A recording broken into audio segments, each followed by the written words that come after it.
नेपाल से आया हूँ, मुंबई में काम करता हूँ। तो मेरा आपसे कुछ प्रश्न था तो मैं पूछना चाहता हूँ, क्या कोई क्षत्रिय का लड़का ब्राह्मण की लड़की से शादी कर सकता है?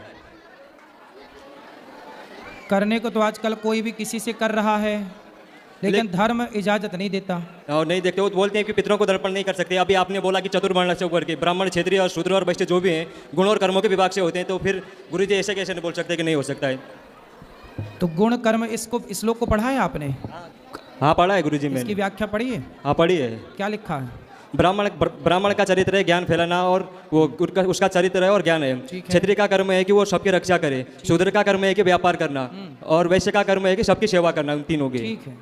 तो क्या क्षत्रिय का लड़का, मतलब जो इधर भी रहते हैं हमारे उधर ब्राह्मण, वो तो कुछ भी करते हैं, हमारे उधर को ब्राह्मण भी तो मांस भी खाते हैं। फिर तो रावण सीता को भी चुराता था। वही गुरुजी फिर प्रश्न है। तुम भी चुराओ किसी को फिर। हम चुराने की बात नहीं कर रहे बस वही गुरुजी। तो हम कह रहे हैं कि लोग क्या करते हैं ये मत कहा करो। लोग तो गलत कर रहे हैं, लोग तो गलत कर ही रहे हैं ना बेटा। हाँ गुरुजी। तो हम भी गलत करें क्या कि वो कर रहे हैं तो हम भी करें? अरे जो परंपराएं हैं, हाँ ब्राह्मण का विवाह ब्राह्मण में हो, हाँ। क्षत्रिय का क्षत्रिय में, वैश्य का वैश्य में, शूद्र का शूद्र में, हाँ गुरुजी। तब जाके व्यवस्था बनेगी। हाँ गुरुजी। यदि मनमाना किसी का किसी से कर दोगे तो वर्ण संकरता फैलेगी, और वही वर्ण संकरता समाज को हानि पहुंचाएगी। और दूसरा प्रश्न मेरा ये फिर था गुरुजी। पितर कहते हैं पितृलोक भी पानी नहीं लेते वर्ण शंकरी समाज से। हाँ नहीं दे सकते पितरों को, फिर पिंड भी नहीं दे सकते उसमें फिर। हाँ। इसलिए जमाना मर्यादा बिगाड़ रहा है, बिगाड़ने दो, हम तुम ना बिगाड़ें। उन्हें ज्ञान ना होगा पर हमें और आपको तो ज्ञान है, इसलिए हम आप बच के चलें। बस कौन क्या कर रहा है सबके ठेकेदारी अपन बिल्कुल ना लो, क्योंकि समाज में बहुत लोग 99% लोग गलत ही कर रहे हैं, इसलिए सबका अपन क्या ठेका लें। तो दूसरा प्रश्न मेरा ये था कि बोलते हम शरीर यहीं छूट जाता है, आत्मा जाती है अपने कर्मों के हिसाब से उधर स्वर्गलोक में सुख भोगने या पाप लोक में अपने कर्मों का उगड़ने के लिए। तो आत्मा को तो सुख दुख कुछ भी नहीं होता, तो उधर स्वर्ग में सुख कैसे भोगती है और नर्क में यातना कैसे भोगती है गुरुजी?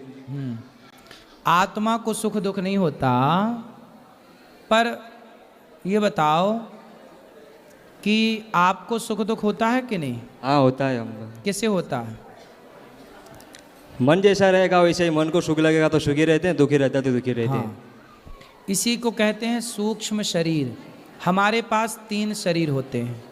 एक स्थूल शरीर जो आपका शरीर दिख रहा है, जो हमारा शरीर है ये स्थूल है। एक शरीर होता है सूक्ष्म। जब आप सोते हो ना तो आप सपने में देखते हो कि हम वृंदावन आए, फलाने से मिले, तो आप तो बिस्तर में सोए थे घर में, पर सपने में आप वृंदावन आ गए।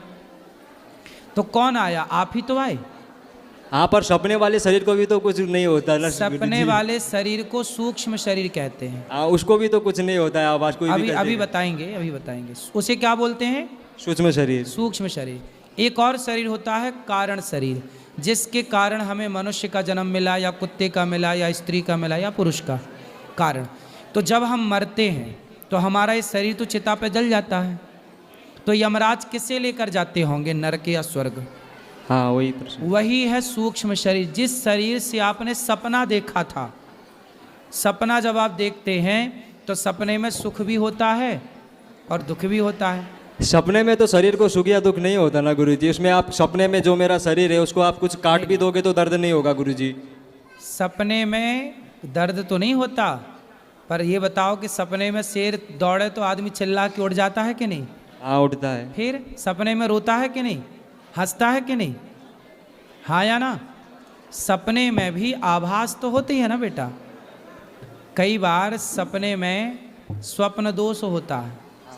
क्यों हो गया? वहाँ तो कोई स्त्री नहीं थी, वहाँ तो कोई स्पर्श के लिए नहीं था, फिर क्यों आपका स्वप्न दोष हो गया? क्योंकि स्वप्न में भी जो आप क्रिया करते हैं वो शरीर प्रभावित हो रहा है। हाँ या ना? तो शरीर तो ये मर जाएगा, जल जाएगा, पर जो सूक्ष्म शरीर है, उस सूक्ष्म शरीर 4 चीज़ों से मिलकर बना है।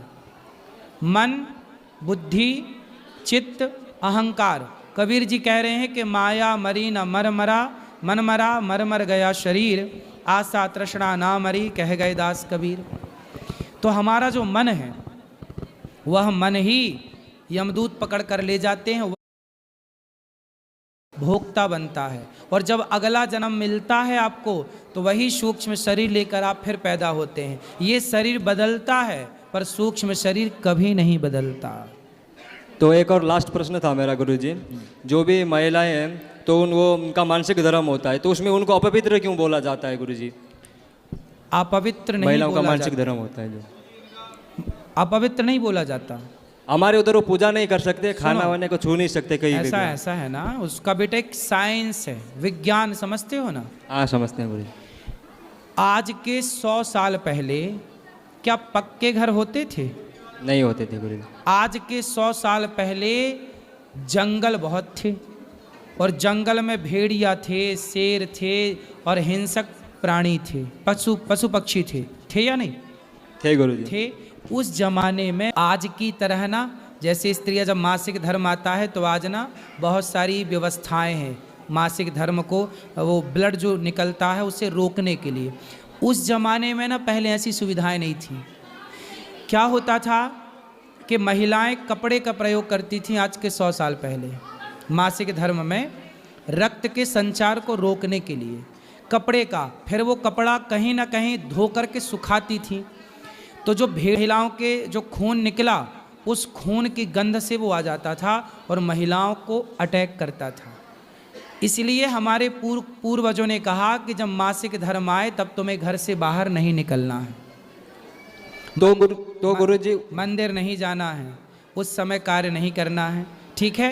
इसलिए रोक दिया गया। उस समय महिलाओं को दर्द भी होता है कमर में, पेट में, पीठ में, तो आप रेस्ट करो 4 दिन 7 दिन जो भी हैं। अब रही बात पूजा की, तो पूजा आप बिस्तर पर पड़े पड़े मासिक धर्म उस समय भगवान का स्मरण करते रहिए। भगवान का स्मरण करने का थोड़ी मना किया है, भगवान का चिंतन तो आप किसी भी हाल में कर सकते हैं। भगवान को स्पर्श नहीं करना, उसकी भी एक मर्यादा है।